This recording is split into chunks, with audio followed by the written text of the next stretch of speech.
1882, A'aleh Batamar, the Yemenite immigration and establishment of the village. 1938, the forced expulsion of the inhabitants and the destruction of the village. 2004, the return home and renewal of the Yemenite village by Ateret Kohanim. 2006, the establishment of the Kollel Yehoshuya Eliyahu. This is the story of the Yemenite village in Silwan and the establishment of the Kollel. In 1881, after hearing about the possibility to redeem land in Jerusalem and following a hidden Kabbalistic message in Shir HaShirim that spoke of the Mashiach arriving in that year, two Yemenite Jewish families, El Nakash and Nadav, made the dangerous trek to Israel and eventually Jerusalem. Notwithstanding the difficulties of the journey and the harsh living conditions in Jerusalem, they sent a message back to Yemen, speaking of the beauty of the Holy Land and the need to make Aliyah immediately. 30 more poor Yemenite families left Yemen and eventually arrived in Jerusalem with little on their backs. Hundreds followed. After initially being forced to live in caves in the slopes of the Mount of Olives outside the Old City, the cause of the Yemenite Jews was taken up by a few residents of the Jewish Yishuv, including Rabbi Yisrael Dov Fromkin, the publisher of the new newspaper Chavatzelet. A society was established called Ezrat Nidachim with the specific aim of helping to absorb the Yemenite Jews and develop a neighborhood for them in Shiloach. Property was purchased, and by Chanukah 1885, the first 3 homes were dedicated. Amidst great joy and traditional Yemenite music, there was an impressive ceremony to affix the mezuzot. More Yemenite Jews made the journey from Yemen to join their brethren and build a full Jewish life close to God's presence in the spirits of the words of the prophets. At its peak, there were over 160 Yemenite families living in the Hekdesh and the private homes of Shiloach, a hub of Jewish activity, marriages, public celebrations, Chagim. There were 4 shuls, a Talmud Torah, a medical clinic, and of course kindergartens for all the young children. The Mori, Rabbi Yosef Said Madmoni, the Mukhtar, Haron Maliach, the Husni family who raised cows, the Hazi family who traded wheat. It was a success story with the words of the prophets being realized. But all this came to an abrupt halt with the Arab riots in the 1920s and the 1930s, following which the village began to dwindle until it ceased to exist altogether. The British authorities were helpless, and they evicted the remaining families, promising to guard the property that was left and that the Jews would be able to return to their homes shortly once the storm had subsided. This promise to the Jewish refugees was never fulfilled. The Yemenite village existed for 54 years, from 1882 until 1938, and stood abandoned for 66 years with no Jewish presence whatsoever in the area. All this changed in Nisan 5764, the year 2004, after years of research and secret activity amongst the local Arabs.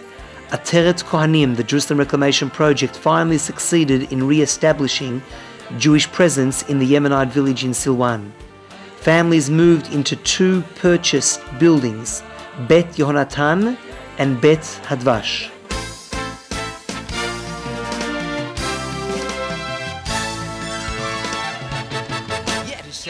The entry was carried out as a well-oiled, precise operation and was officially coordinated with the Israeli police force, which for the first time in 25 years gave its consent and was actively involved with the entering into the homes in the Yemenite village.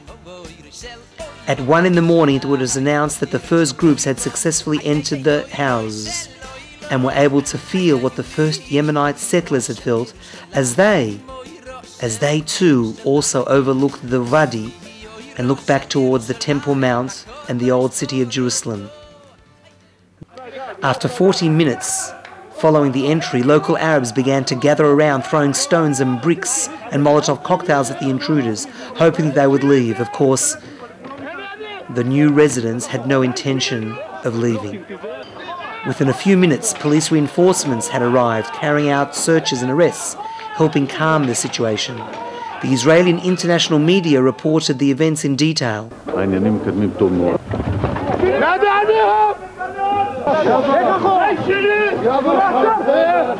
עד מהרה הופכת הסמטה הצרה לזירת קרבות. עשרות תושבים, חלקם בפיג'מות, מטפסים אל הגגות ומחתרים את הבית.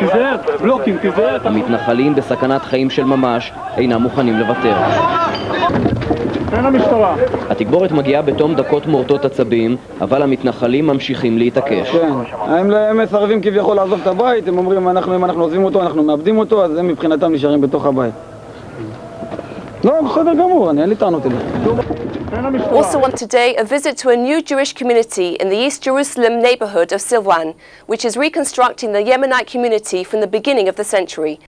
The Yemenites have returned home, reads the sign on the new apartment of Meushar and Aharona Umesi, Jews of Yemenite descent. The Umesis are one of 8 families and 13 yeshiva students who've recently moved into 2 buildings in the East Jerusalem Shiloach village just south of the Temple Mount. Sounds of song and prayer were again heard in the village alleyways. In the month of Iyar 5766, as the need for a permanent Torah institution in the Shiloach became apparent, the Kollel Yehoshuya Eliyahu was opened up in the name of Yehoshuya Eliyahu Roar. In the Kollel, there are 10 young Torah students learning Seder Moed in depth down to the Halakha. The Kollel has changed the reality that existed up until now.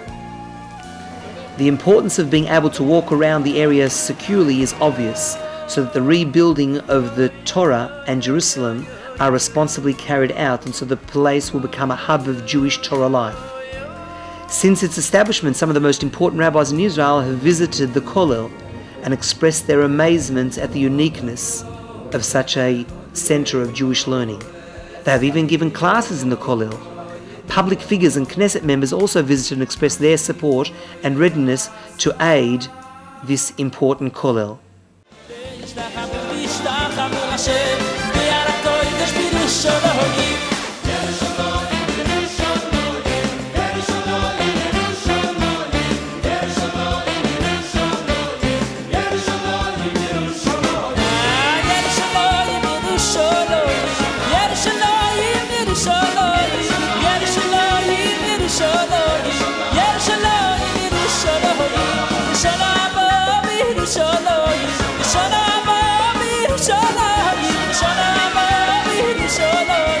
Shut up!